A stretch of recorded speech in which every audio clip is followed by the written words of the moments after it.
Hello बच्चों, good morning. Today we are going to learn hormonal control of kidney. This topic comes under the chapter excretion and osmoregulation. First of all, we are going to see the RAS mechanism. Now, what is the meaning of RAS mechanism? RAS means R for renin,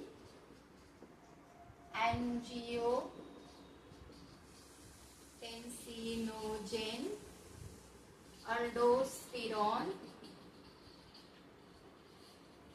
system. अब ये जो rennin angiotensinogen अल्डोस्टेरोन system है, इसे अगर हमें समझना है तो एक जो स्ट्रक्चर है बोमन्स कैप्सूल का, वो हमें समझना पड़ेगा. Bowman's capsule is a double walled curve shape structure present in a nephron. This is the double walled curve shape structure. ये इसमें afferent arteriole brings the blood and efferent arteriole leaves the Bowman's capsule and brings away blood from that Bowman's capsule. Diameter of the efferent arteriole is less. Efferent arteriole is less than that of the diameter of the afferent arteriole. Afferent arteriole से blood अंदर आएगा, efferent arteriole से blood जो है वो बाहर जाएगा. यहाँ पर एक माइन्यूट डक्ट ऑफ कैपिलरी बना है. This is called as the glomerulus. तो यहाँ पर ब्लड का फिल्ट्रेशन होता है और फिर यहाँ फिल्ट्रेट कलेक्ट होता है. ठीक है. अब ये जो अफरेंट आर्टेरियोल है, इसके पास में जब नेफ्रॉन कंटिन्यूसली बनेगा, नेफ्रॉन का स्ट्रक्चर आप जानते हो, इसके पास में यहाँ पर से पास होता है डिसिटी. डिसिटी की जो पास वाली सेल है वो कॉल्यूमनर हो जाती है. ठीक. And then it is called as the macula densa cell. And some cells of the afferent arteriole is also modified, which is present near the DCT, and this cell is known as the JG cell. Now combined together, the JG cell and macula densa cell combined together form one apparatus known as the JG apparatus. This JG apparatus secrete one hormone, that means it acts as a endocrine gland and it secrete one hormone known as the renin. अब ये rennin कब secret होता है? जब macula densa cell act as a sensor, जब इसे कुछ sense मिलता है तब ये मैक्यूला डेंसा सेल स्टिमुलेट करती है जेजी सेल को और ये जेजी सेल रेनिन को सीक्रेट करता है. तो कब कब ये मैक्यूला डेंसा सेल जो है वो स्टिमुलेट होती है? ऐसी कुछ कंडीशंस है जब हमारे बॉडी में इसको दिखती है, ये सेंसिटाइज करती है, तब ये स्टिमुलेट होती है. कौन सी कंडीशन? वन इज द, मैं यहाँ लिखती हूँ, one condition is the increase sodium chloride in blood. Increase sodium chloride in blood. Okay. Decrease sodium chloride in blood. Second one is the decrease water in blood. Third one is the decrease BP. Fourth one is the decrease volume of blood, and fifth one is the decrease GFR.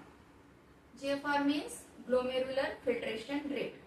तो ये सारी जब condition हमारे blood में आती है, कोई भी इनमें से कोई भी एक कंडीशन या ये सारी कंडीशन जब हमारे ब्लड में दिखती है, तब ये जो मैक्यूला डेंसा सेल है ये सेंसिटाइज होती है, क्योंकि ब्लड तो यहीं से पास हो रहा है, तो ये सेंसिटाइज होती है और ये स्टिमुलेट करती है जेजी सेल को. फिर जेजी सेल जो है वो रेनिन सीक्रेट करता है ताकि इसको हमारी किडनी बैलेंस कर सके. ये सब कुछ जो है, ये जो डिक्रीज हुआ है इसे इंक्रीज कर सके, इसके लिए रेनिन सीक्रेट होता है.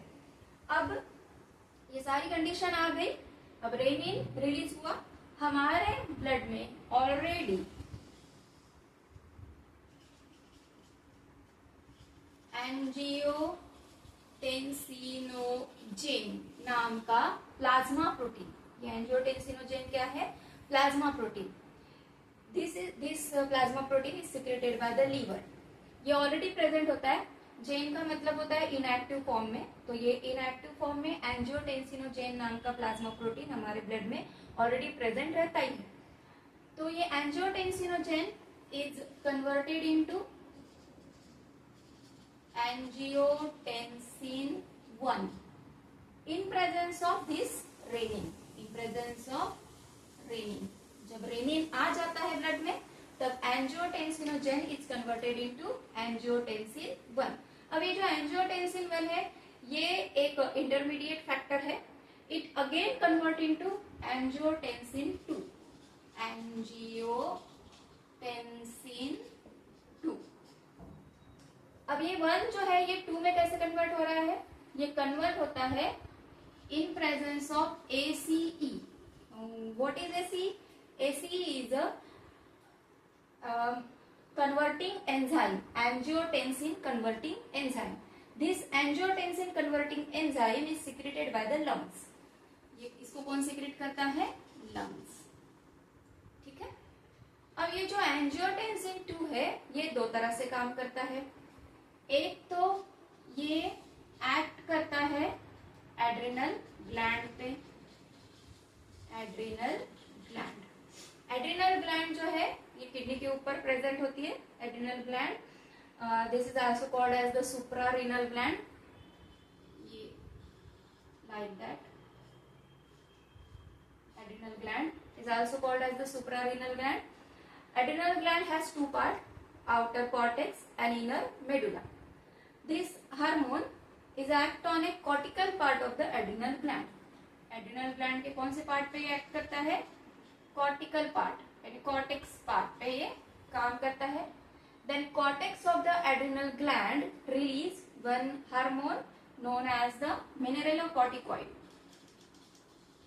mineralocorticoid, mineralocorticoid जो है इसका मेन मिनरलोकॉर्टिकॉइड हमारे बॉडी में होता है aldosterone. Aldosterone, what is aldosterone? Aldosterone is the main mineralocorticoid present in our blood. ये अल्डोस्टेरॉन जाके नेफ्रॉन पे एक्ट करता है, नेफ्रॉन के डिस्टल पार्ट पे यानी DCT and CT, distal convoluted tubule and collecting duct पे जाके, या connecting, you can say collecting tubule also, collecting tubule पे जाके ये एक्ट करता है और इसे स्टिमुलेट करता है to reabsorb the more water. अब क्या हुआ?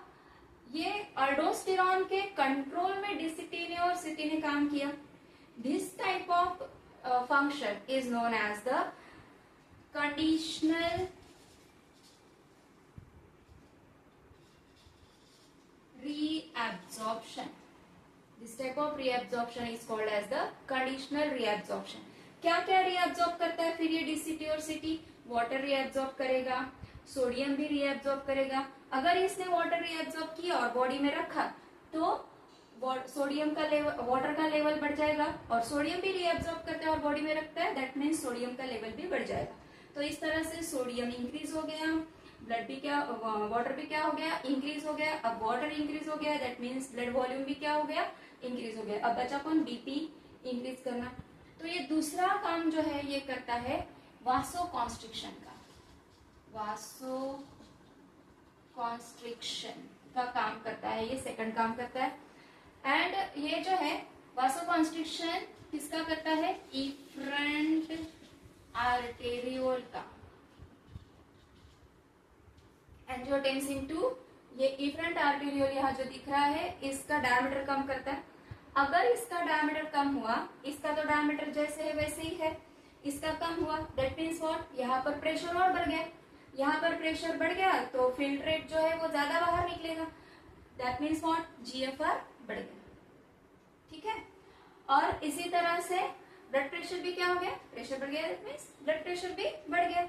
तो ये सारी कंडीशन जो है ये रेनिन ने यहाँ पर मैनेज कर ली। अब बीपी बढ़ गया, ब्लड वॉल्यूम बढ़ गया, जीएफआर बढ़ गया, वाटर बढ़ गया, पर ये क्या हो रहा है ना, रेनिन सिक्रीट होना कंटिन्यूसली चालू ही है। अब इसे रोकना पड़ेगा। कंटिन्यूसली अगर बीपी बढ़ रहा है, सोडियम बढ़ रहा है हमारे ब्लड में, तो ये बढ़ा हुआ सोडियम, बढ़ा हुआ बीपी हमारे हार्ट का, हम यहाँ पर देखते हैं, हमारा जो हार्ट है, हार्ट का एट्रिया इसको रिकॉग्नाइज करता है। एट्रिया स्टिमुलेट होता है बढ़ा हुआ सोडियम, बढ़े हुए बीपी की वजह से। एट्रिया जब स्टिमुलेट हो जाता है तब हार्ट एक फैक्टर सिक्रेट करता है, that is ANF। What is the meaning of ANF? ANF means atrial नाइट्रोयूरेटिक factor.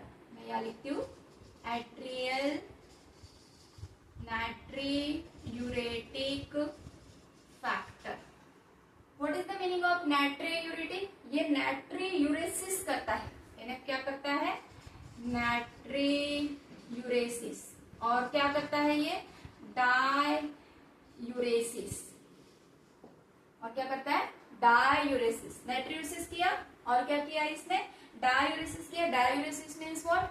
More water release करता है through the urine. Natriuresis means what? More sodium release करता है थ्रू द यूरिन। इस तरह से क्या किया इसने? चेक किया। क्या किया इसने? चेक किया। किसको? इस सिस्टम को, रास मैकेनिज्म को। रास मैकेनिज्म को ANF ने चेक किया और ये दोनों मिलके इस तरह से हमारे बॉडी में काम करते हैं। ओके, समझ में आया फिर रास मैकेनिज्म? ठीक है, थैंक यू।